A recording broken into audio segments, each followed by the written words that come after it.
نو را سره کې دغه پوښتنه کوم چې دلته کې د خلک اپنی مدد آپ چې کوم دی نو دغه پل جوړوي او تاسو پې پابندي لګوئ نو څه وجوهات دي؟ زما نوم دلنواز دی ایډیشنل اے سی تحصیل تنگي. دلته کې دا چې کوم پرایویټ پل جوړېدو په دې باندې دا مخکې هم یو اټمپټ کېدو نو دې باندې د ډي صاحب او اے ډي سی جرنل له طرف نه دا آرډر و چې دا وداوټ پرمیشن هم دی، دې باندې یو کورټ سټے هم ده، نو لہٰذا په دې باندې هېڅ قسم له کاروایي نه کېږي. دا مونږ سټاپ کړی په دې باندې اکټیویټي. اوس زه روټین انسپیکشن کې راغلی وم، په دې باندې بیا کار شروع و.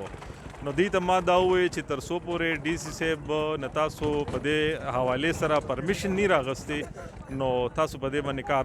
مه کوئ. عوامي مفادو کار دی، خو تاسو به د حکومت په نوټس کې راولئ وداوټ پرمیشن یو کار کول چې دی نو دا الیګل دی. دلنواز صاحب دا خو چانده شوې ده د کلي خلکو آبازو میاګانو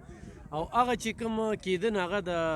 کرایه دپاره کېده چې یاره موږ پې پیسې وګټو که نه نو اصل کې خبردار چې کله موږ ته دا آرډر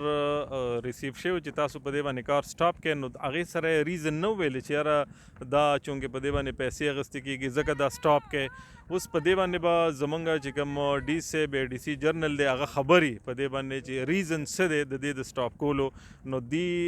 ډي صاحب له دې لاړ شي او هغه انتهایی د عوامو د یو عوامي سړی دی، ډېر زیات چې کوم دی نو د هغه عوامو حمایت هم کوي. نو عوامي مفادو کار دی، بس هغې ته د اپلیکیشن ولیکي، موږ به وله په سیم ډے باندې که زموږ نه رپورټ وغوښتی شو واپس به رپورټ هم ورکو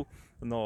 که مې بي پرمیشن وله ورکړي. صحیح. ښه دلنواز صاحب دلته شب قدر تحصیل تنګي تحصیل د دې رابطه منقطع شوې ده، بیا مونډه ډیم دی، تکلیف ته خو ګورئ هلته کشتو والا هم چې کوم دی ښه زیاتې کرایه نه لي، څومره ضرورت دی په ارجنټ حالاتو کې دلته پوله؟ موږ پل د دې عوامو دا چې مسله وه د دې مد نظر د دې په وجه باندې موږ دا چې کشتی والا چلیږي آلتو دې سره چې کوم لایف سیونګ جیکټس نشته دی، یو 3 ریټ پې ما وکړل، هغې ته ما وویل چې تاسو لایف سیونګ جیکټس به د پسنجر له ورکوئ، پخپله به هم اچوئ، اوورلوډینګ به هم نه کوئ. بیا په کرایه باندې کمپلینټس راغلو، دی موږ باونډ کړو چې تاسو 20 روپۍ به تاسو پر هیډ کرایه اخلئ.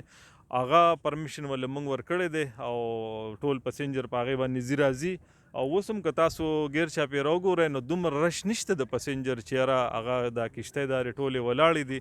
د پل ضرورت د پل حوالې سره خو به بس ډي صاحب چې پرمیشن ورکړي نو بس دا دې هم ورسره کنټینیو شي. دلنواز صاحب دا هغه شانې خبره چې اوړه ګران شو شوکت یوسفزي وویل چې لږه کمه کې یا چینی مو خورئ که نه نو پسنجر په دې باندې کم دی چې هغه خلکو ته پته ده چې پل شته دی نه نو خو چېرې پل جوړ شو نو لکه دا خو منی که نه چې 2 تحصیلونه میلو دي، مونډه بیا غلنۍ میلو د پلانغار دی پکې. دا ټیک ده، ظاهري طور دا د عوامو پل دی او د عوامو د مفادو دی، خو دې سره خبره داسې ده چې دا د ریزن به خامخا افسرانو ته پته چې ولې سټاپ شوی دی. زه به دا ووایم چې زما نالج کې راځي چونکې دا یو سیند دی بهیږي په دې باندې نو زموږ خو یو کامن ذهن دی ټیکنیکلی که دا پل نه په کار نو د دې ټیکنیکل ریزن کېدی شي او مطلب چې که ټیکنیکل ریزن نه نو بیا ډي صاحب افسرانو ته پته د دې د ریزنز که دی لاړ شي هغه نه پرمیشن والي اګین زه به دا ووایم نو بس پل دې جوړوي، بس زمونږ کوآپریشن ورسره دی. نو دا ګڼی چې دلته پل ضرورت شته چې حکومت پوري کار پل ضرورت خو به زه چې وینم نو زه وایم چې څوک شته نه، داسې کشتۍ هم ولاړې دي بهر هغه دي سایډونو ته ولاړې، رش د پسنجرز نشته دی. نو د پل ضرورت خو به د علاقې د خلکو ته هم پته وي چې یاره څومره زیات رشي په یو ځای باندې نو ضرورت محسوسیږي. خو اوس زه نه ګڼم چې یاره دلته کې